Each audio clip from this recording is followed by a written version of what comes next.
Este es el segundo módulo o segunda clase de nociones básicas de literatura, dedicado fundamentalmente a los alumnos ingresantes en las carreras de lengua y literatura de nivel terciario y del profesorado de letras de las universidades. De la clase anterior nos había quedado en el aire una pregunta. ¿Qué es la literatura? ¿Cuál es su naturaleza? ¿Qué tipo de objeto o de actividad es la literatura? Bueno, como ocurre con lo anterior, ¿para qué sirve la literatura? Cuando nos preguntamos sobre la naturaleza, tampoco hay una respuesta totalmente satisfactoria. Esta va a cambiar según las épocas y según los enfoques científicos o críticos.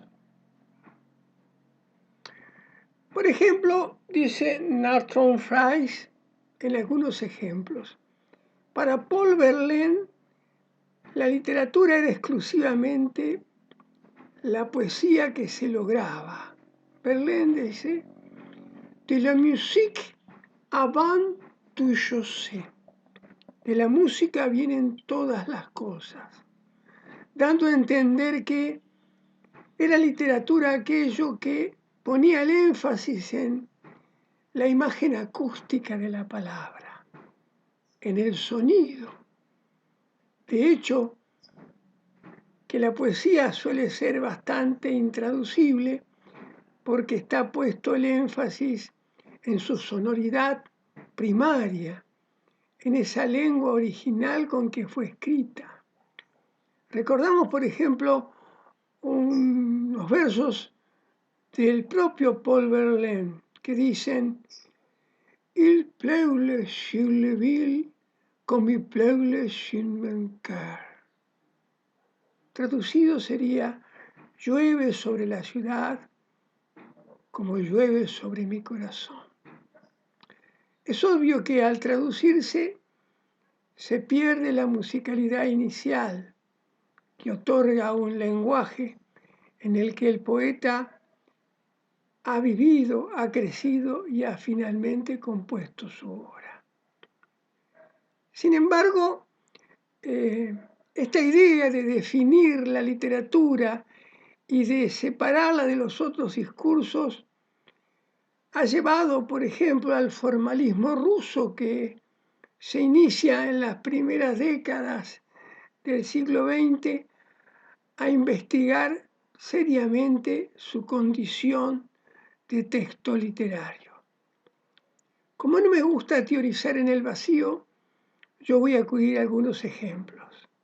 Estamos en clase, el profesor se acerca a la ventana y le dice a los alumnos, está lloviendo.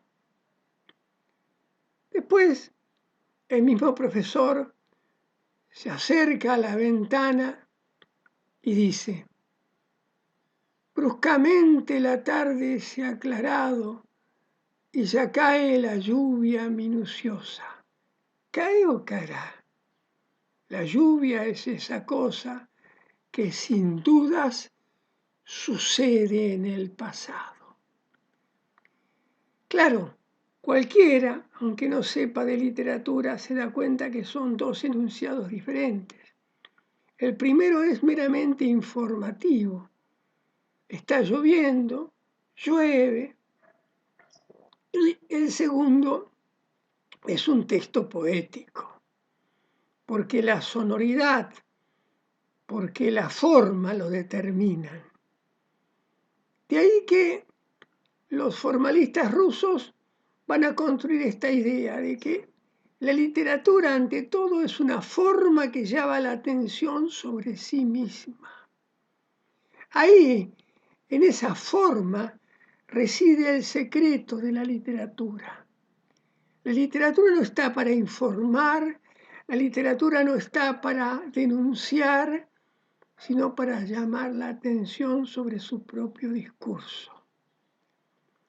Eso la diferencia de un discurso filosófico que debe proveernos de un material de pensamiento.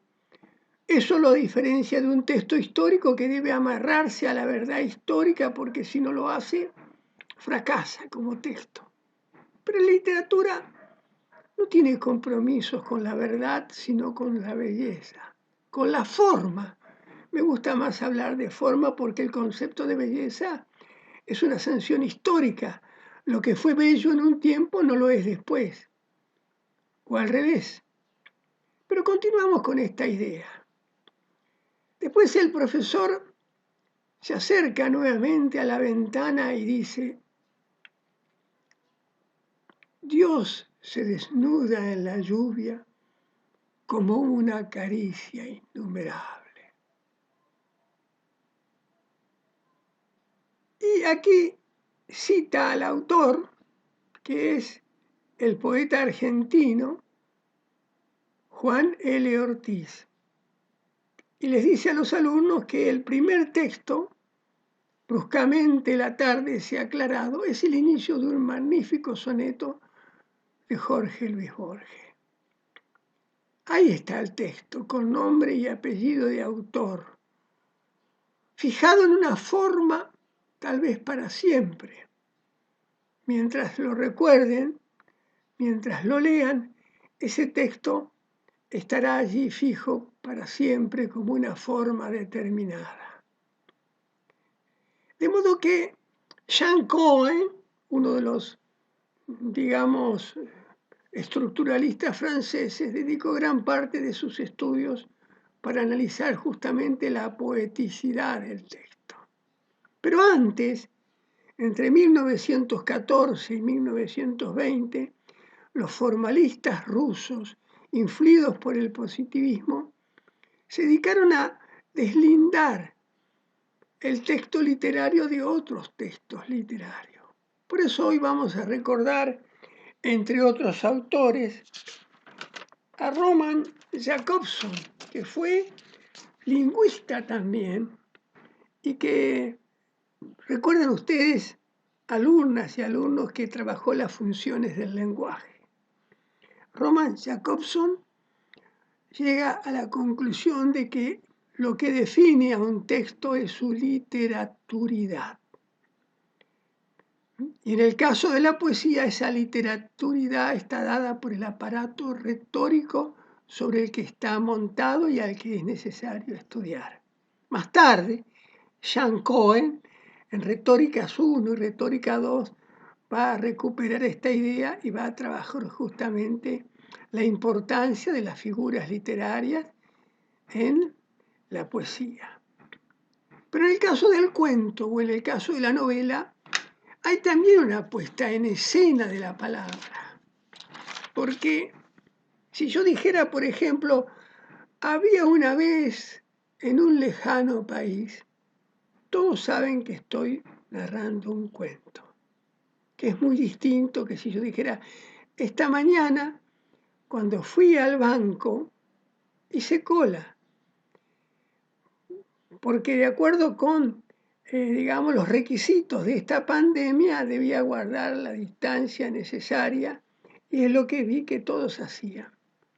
Sin embargo, un señor que llegó en ese momento se bajó de su automóvil con un barbijo, que nos avergonzó a todos porque nadie tenía barbijo, y en lugar de ponerse en la cola como todo el mundo, le fue dando la mano a cada uno de los que estaba allí. La verdad que me pareció gracioso, me pareció paradójico esto, me pareció muy argentina esta actitud de afecto en oposición a las reglas que debemos cuidar en esta pandemia. Pero esto es una crónica, esto no es un texto literario. Puede llegar a convertirse en un texto literario si alguien lo escribe y lo consagra en una determinada forma. Por ahora es un hecho, solamente una crónica de un hecho real. Todavía no es literatura. La literatura requiere de una forma. Por eso los formalistas rusos se denominaron así, porque su afán era determinar las formas con que se presentaba el texto literario. Los aportes de los formalistas son muy interesantes. Uno de ellos es determinar que todo texto literario es hijo de una tradición literaria, es decir, de una serie de formas que llegan hasta el momento en que un autor decide escribir. Quien escribe evoca esas formas, las respeta o las refuta, produce una innovación. Las innovaciones son la clave de la evolución de la literatura, pero siempre inscripto dentro de una tradición. Por eso los formalistas rusos estudian al escritor como un heredero de la tradición literaria, de la serie literaria. Poco tiempo después llega Mikhail Bakhtin, más o menos contemporáneo, que simpatiza con el marxismo y les refuta esta idea a los formalistas rusos. Le dice que sí, que es cierto que un escritor escribe inscripto dentro de una tradición literaria, pero también escribe dentro de una tradición histórica. El escritor no puede evadir su condición de ciudadano, de hombre situado en un determinado tiempo y espacio. Estamos, dice Bakhtin, atravesados por la tradición literaria, es decir, los que nos enseñaron a escribir antes de que nosotros escribamos, y también por la circunstancia histórica que nos determina. Vamos a dar un ejemplo concreto. Cuando José Hernández escribe El Martín Fierro, obedece primero a una tradición histórica. La décima y la octava, la sextina, las había heredado de la literatura española. Si ustedes rastrean la literatura española de Lope de Vega, de Calderón de la Barca, de Tirso de Molina, se van a encontrar con muchas expresiones que reaparecen después en el Martín Fierro.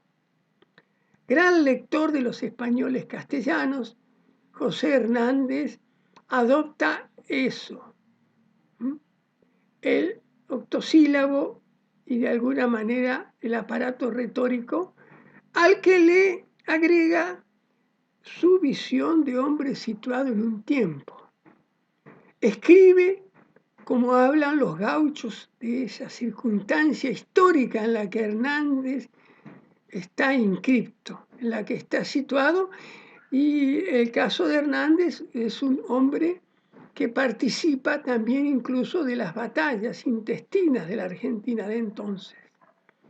Esa poesía gauchesca es hija de esas dos series, de la tradición española y de la serie histórica que lo inscribe y que lo determina. Otro aspecto interesante que debemos agregar al aporte de los formalistas rusos es el hecho de que ellos escriben analizando la obra con una mirada científica, y determinan que además del autotelismo del que hemos hablado, la independencia del elemento histórico, se detienen también a analizar el concepto de literaturidad, cómo se da esto en la narrativa y cómo esto se da en la poesía. Bueno, hasta la próxima.